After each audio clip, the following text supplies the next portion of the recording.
Oke, baik sahabat.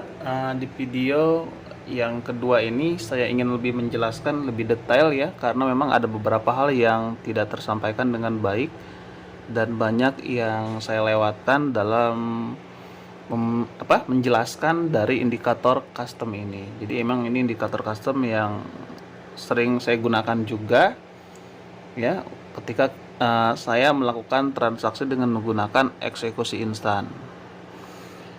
Dan indikatornya udah saya sharingkan ya di grup edukasi forex, dan sahabat tinggal pelajari aja. Dan ini video akan saya buat untuk lebih memperjelas dan memperdetail tentang fungsi dan bagaimana cara kita menggunakan sistem trading ini dengan baik, dan tentu harapan kita adalah mendapatkan hasil yang lebih maksimal. Oke, mungkin sahabat udah mempelajari ya video yang kemarin, dan saya anggap sahabat sudah mempelajarinya dan tahu bagaimana secara umum menggunakannya. Nah, pertama kita identifikasi trennya dulu. Udah jelas ya sahabat ya, ini trennya sedang downtrend, maka ya kita garis aja gitu. Kalau misalkan ingin menggunakan garis trendline, sebetulnya nggak perlu digaris pun nggak jadi masalah, nggak harus digaris juga kalau memang sahabat memahami bahwa ini adalah downtrend. Nah, selanjutnya adalah kita melakukan entry posisi di 3 golden ratio yang udah kemarin saya jelaskan, yaitu di 38,2, 50,0 dan 61,8. Oke, kita masuk ke screenshotnya dulu ya sahabat, biar enak untuk coret-coretnya. Nah, di sini sebentar, screenshotnya di mana ini? Nah, ini.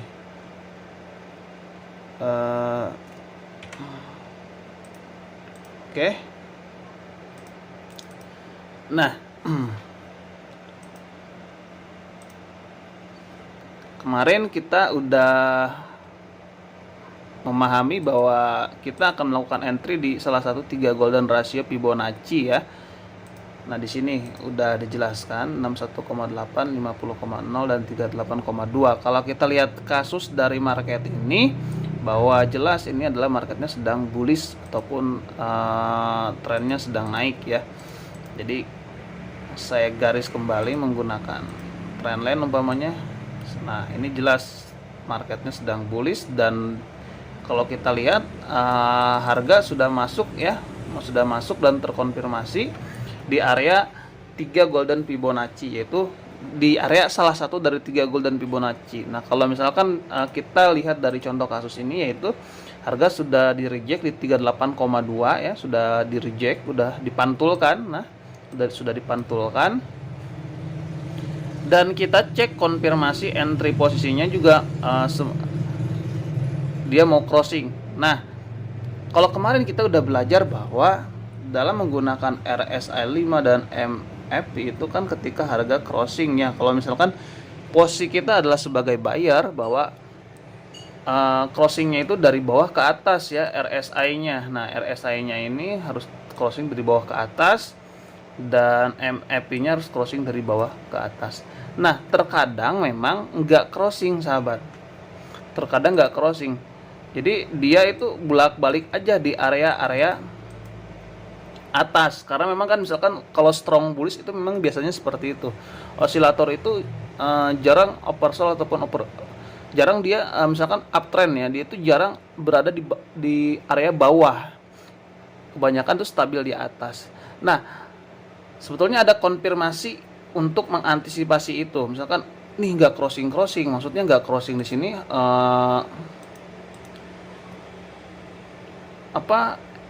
RSI 5 itu dia nggak turun ke bawah terus mantul ke atas, tetapi dia cenderung dia stabil di atas sahabat, cenderung stabil di atas, dia bolak-balik di atas ya, bolak-baliknya di atas, dia nggak crossing. Sedangkan di chartnya candle sudah masuk ke 3 golden ratio Fibonacci. Jadi konfirmasinya bagaimana? Nah, saya akan jelaskan itu. Jadi untuk konfirmasi, kalau misalkan market sedang strong ya, strong bullish ataupun strong bearish. Strong itu jadi market sedang kuat-kuatnya naik ataupun sedang kuat-kuatnya turun. Nah biasanya untuk RSI itu jarang masuk oversold-nya ataupun ke overbook-nya kalau di downtrend. Nah jadi dalam mengantisipasinya ataupun dalam membacanya itu nggak harus menggunakan nggak harus menunggu crossing. Jadi kalau dijelaskan kembali, crossing itu dia turun ke bawah ya, terus naik ke atas. Nah di sini ada breakout ya, selling carry. Sini ada breakout. Nah ini dia udah crossing ya, jadi udah terkonfirmasi. Nah terkadang dia nggak turun ke bawah terus naik ke atas, tapi dia stabil di atas. Jadi market stabil di atas. Misalkan ya dia seperti yang saya jelaskan tadi, dia naik turun di atas tanpa melakukan crossing. Nah konfirmasinya itu sahabat melihat ya, amati ketika garis line kuning tengah ini ya, ketika misalkan candlenya itu dia bulak balik aja kan, bulak balik, naik lagi, turun lagi. Nah ketika membentur garis kuning ini,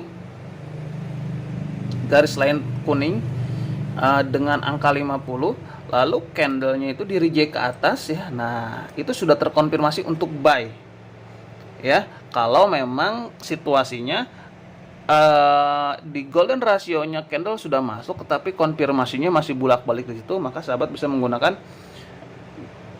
pemantulan aja, pemantulan di line kuning tengah. Nah ini kan line kuning tengah, dia turun ke bawah ya, turun ke bawah, harga turun ke bawah, terus dia naik lagi ke atas, membentur garis line kuning tengah. Nah ketika dia mulai naik ke atas, nah itu juga sudah termasuk konfirmasi jika memang marketnya dalam kondisi strong bullish dan strong bearish, ataupun marketnya sedang kuat naik. Biasanya memang dia jarang ya, bukan berarti enggak, jarang aja gitu. Kalau misalkan contohnya seperti kasus ini nih. Nah ini kan dia nggak melakukan crossing ya, tetapi dia naik ke atas, terus dia turun lagi ke bawah, membentur line yang 50 dengan warna kuning, terus dia naik lagi ke atas ya, terus dia naik lagi ke atas. Nah seperti ini. Jadi kita bisa melakukan konfirmasinya ya, ambil aja ini ketika garis line kuning ini nggak berhasil di break. Nah selling carry dengan warna kuning, nah dia nggak berhasil membreak, dia terus mantul. Kalau memang situasinya seperti itu, sama dengan MFV ya sahabat ya, sama dengan MFV. Nah ketika dia naik ke atas ya, terus turun, nah ketika proses penurunan ini dia nggak berhasil membreak garis line kuning, tetapi memang dari golden Fibonacci-nya harga itu sudah masuk dan dia mulai mereject, maka nggak perlu kita menunggu MFV itu dia turun ke bawah menunggu break lalu naik lagi ke atas, nggak perlu ya, karena takut dia nggak berhasil membreak dan keburu dipantulkan. Nah sehingga kita nggak terlambat open posisi. Cukup aja ketika garis line kuning yang dengan nomor 50 ya, dengan angka 50 ini dia turun ke bawah tapi nggak ngebreak juga nggak apa-apa ya, terus dia mulai mantul. Nah mulai mantul inilah bisa dijadikan konfirmasi open posisi. Nah yang selanjutnya adalah kombinasi dari stokastik dan MFP sahabat. Stokastik dengan MACD ya. Nah karena CD-nya nggak ada, jadi tinggal MA-nya aja. Jadi saya sering menyebutnya sebagai MA. Nah MA-nya itu yang warna biru sahabat deh, yang garis satu bergelombang. Nah seperti ini bergelombang. Nah sedangkan yang stokastiknya itu warna kuning, warna merah dan warna biru. Nah itu adalah stokastiknya. Nah sebetulnya di sini ada dua opsi untuk melakukan buy, karena ada buy, ada good buy. Jadi good buy itu jadi buy yang bagus, ada yang buy ya, kita bisa melakukan buy di situ, intinya seperti itu. Ada yang area di mana buy-nya itu bagus untuk kita entry ketika kita merujuk di indikator kombinasi dari stokastik itu sendiri. Nah contohnya kan kemarin saya menjelaskan lebih bagus kan karena saya menjelaskannya untuk good buy-nya saja ya. Jadi untuk buy-nya yang ya, entry buy yang bagusnya aja, tetapi sebetulnya ada beberapa hal yang nggak saya jelaskan dan itu juga cukup potensial untuk kita entry buy ya. Kalau misalkan kita posisinya sebagai buyer atau marketnya sedang bullish. Nah, kemarin kita belajar bagaimana crossing itu dia harus menembus. Misalkan ini MA warna merahnya dan ini MA warna birunya. Ya. Dia harus menembus MA ini stokastik ya, yang warna biru merah ini adalah MA dari stokastik. Dia menembus MACD yang biru bergelombang. Nah, kemarin kita belajar dan saya menjelaskan untuk buy di area situ ya, ketika ini juga udah crossing ataupun tertembus. Nah, sebetulnya itu masuk ke strong buy. Jadi area entry buy yang bagus. Tetapi ada lagi area entry yang bisa kita jadikan entry, disebut bagus enggak, tetapi memang cukup potensial karena masuk ke area strong buy dan strong buy ini itu jarang terjadi momennya. Jadi kita bisa memanfaatkan ketika harga di area 30 sahabat. Nah, seperti yang kotak kuning bawah ini, jadi nggak harus gitu kan, nggak harus menembus dari MACD yang bergelombang ini ya, stokastiknya nggak harus menembus. Kedua stokastik biru dan merah nggak harus menembus MACD yang bergelombang, yang saya lingkari dengan warna kuning ini ya, nggak harus. Tetapi terjadinya crossing dari stokastik di area 30. Nah, area 30 itu area bawah ini sahabat, udah saya tandai sebelumnya, ini warna kuning ya. Nah, jadi ketika market misalkan udah crossing, nah saya zoom di sini. Nah, ini udah crossing ya, antara biru dan merah sudah menyilang di bawah ya. Nah, ini di bawah ini kalau nggak salah itu di angka 30. Dia udah crossing, misalkan ini warna biru ya, warna biru saya warnai biru, dan ini yang merah ya, salah. Ini warna merahnya, dia naik ke atas misalkan nih.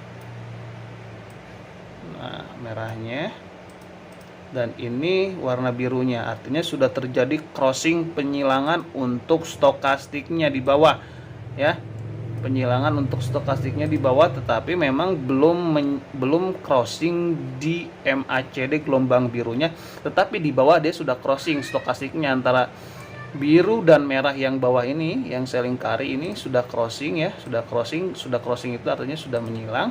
Nah, ini juga cukup bisa dijadikan konfirmasi open posisi untuk buy tanpa harus menembus gelombang ini, karena nanti kalau nggak salah ini stokastik ini udah saya namai buy, strong buy. Nanti kita lihat geser ke kiri ya, udah ada namanya sebetulnya, udah pernah saya edit, udah saya kasih nama. Nah, dengan catatan ya, syarat pertama adalah biru dan merah udah crossing dan harganya di area 30 ya, di area 30. Area 30 itu ya area yang paling bawah. Nah, ini saya warnai dengan warna oranye. Nah, ini paling bawah lah. Area 30 itu. Pokoknya paling bawah lah. Nah, ini ya. Di area bawah, dan area atas kalau kita menjadi seller. Nah, berarti di sini kalau kita ingin melakukan sell. Jadi nggak harus menunggu penyilangan dari gelombang MACD ini, karena memang momennya juga nggak terlalu sering sahabat. Nah, kalau sahabat geser ya ataupun diperbesar indikatornya, maka itu sudah saya namai sebetulnya, kombinasi dari stokastik MACD itu udah saya namai. Dan saya zoom ya. Nah, lihat di sini ada nama, ini belum terlalu bawah nih, belum terlalu bawah ini. Terlalu bagaimana ya? Gak ke screenshot. Ini goodbye ya, goodbye. Harusnya di bawahnya itu ada buy, goodbye. Jadi goodbye itu area yang memang sudah crossing, jadi itu buat buy yang bagus gitu. Tapi intinya kita punya buy 2 kali lah. Anggap aja nggak ada good buy ya, buy yang bagus, dan nggak ada buy yang biasa aja. Anggap aja itu keduanya punya potensi yang baik. Jadi kita bisa menggunakan 2 momen itu ya untuk konfirmasi dari stokastik MACD ya, dari konfirmasi stokastik MACD. Jadi kita bisa melakukan entry di bawah ataupun di atas ya, seperti yang dijelaskan tadi ya. Misalkan ini trennya sedang downtrend, nah maka kita nggak harus melakukan ataupun menunggu terjadinya,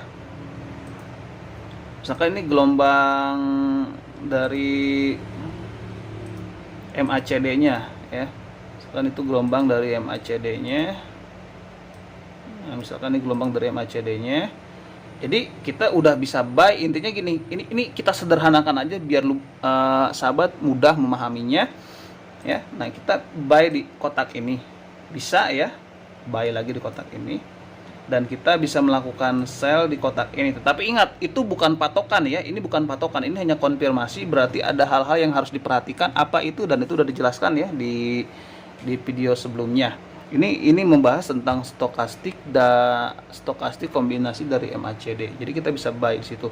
Dan ketika terjadi crossing antara biru dan merah ya, misalkan di birunya turun, merahnya turun, ntar birunya turun ya, lalu merahnya juga turun ya, terus crossing ya, crossing ini juga kita bisa langsung sell lagi gitu. Kalau buy berarti kebalikannya. Jadi crossing ini ya, crossing gelombang dari MACD atau MA-nya saja, ini MA-nya dari MACD ini tercrossing ya, terus kita bisa sell lagi. Ini ingat catatannya, ternyata harus turun. Nah, ada sebetulnya di sini juga udah pernah saya namai take profitnya, udah pernah saya namai itu di MACD itu. Kalau sahabat lihat ke, nah kalau sahabat lihat ke kanan, di sini ada take profitnya. Jadi take profit itu di atas crossing ya, di atas crossing kita udah take profit. Jadi sebetulnya ini lebih cocok ke arah scalping sebetulnya. Tapi kalau memang sahabat ingin menggunakan long time ataupun jarak yang lama ya, time frame-nya minimal H1 ke atas sahabat ya, H1, H4 ya. Misalkan H4 sebagai mayor trendnya, dan H1 dalam mengidentifikasi entry posisinya dengan menggunakan indikator custom ini bisa sebetulnya. Nah, di sini ada take profit. Udah, kalau misalkan sahabat dilebarkan ini indikatornya itu ada sahabat. Kita cek ya. Nah, buy, next sell or buy. Jadi next sell or buy itu kita bisa sell atau buy tergantung dari trennya, intinya seperti itu. Jadi yang ingin saya sampaikan di sini, entry-nya sekali lagi nggak harus terjadi crossing lah, intinya seperti itulah, nggak harus terjadinya crossing antara MACD yang bergelombang dengan indikator stokastik ya, yang warna biru dan hijau. Jadi nggak harus kedua indikator itu nggak harus saling crossing. Sekali lagi, kita bisa buy kalau memang semuanya sudah terkonfirmasi, RSI-nya sudah terkonfirmasi, MACD-nya sudah terkonfirmasi, dan Fibonacci-nya juga sudah memberikan sinyal bahwa harga sudah mantul di area golden ratio. Maka kita nggak harus menunggu gelombang yang segaris ini ya, gelombang yang segaris ini ketembus oleh stokastik. Cukup stokastik yang warna biru dan merah ini sudah masuk area sini ya, lalu crossing ataupun penyilangan antara garis dua merah dan biru ini saling menyilang ya. Kalau misalkan ini downtrend berarti silang, dia seperti ini downtrend, otomatis kan kita posisinya sebagai apa, sebagai seller ya sahabat ya, sebagai seller. Maka ya seperti ini ya, lalu warna merahnya dia naik juga, dan crossing. Nah, jadi crossingnya di mana? Oke, kita lingkari. Nah, cukup crossing ini aja bisa ya, asalkan di area 80 kalau untuk sell ya. Kalau di buy bisa 20, bisa 30, nanti tergantung bagaimana situasi marketnya aja. Kalau misalkan intinya di area sinilah crossingnya, jadi nggak perlu kita berbicara angka lagi. Intinya crossingnya daerah sini untuk melakukan buy ya. Tapi lihat dulu indikator lainnya yang udah kita jelaskan dan kita pelajari tadi, dan ini untuk area sell-nya. Intinya itu. Tapi nggak masuk langsung sell, nggak langsung masuk langsung buy. Tunggu dulu, crossing dulu antara biru dan merahnya. Crossing itu menyilang ya. Kalau sudah menyilang baru kita melakukan buy atau sell, tergantung bagaimana perspektif analisanya dan tergantung bagaimana trennya dan lain sebagainya, dan itu sudah dijelaskan di video sebelumnya. Apalagi ya, kayaknya udah sahabat, tambahan dari video saya yang mungkin nggak terlalu lengkap karena memang keterbatasan waktu. Tapi nah ini saya sedikit jelaskan juga ya. Nah, ini udah masuk ya sahabat ya. Ini trennya sudah downtrend dan harga sudah masuk di 3 golden ratio 38,2, walaupun memang ada penembusan dikit 38,2 ya, tapi masih masuk. Nah, di sini adalah area sell-nya. Nah, stop loss-nya belum kena tapi hampir kena, tapi belum kena. Nah, di sini stop loss-nya. Stop loss 1, dan kalau misalkan agak jauhan ada stop loss 2. Sahabat bisa menggunakan stop loss 2 misalkan. Bisa. Nah,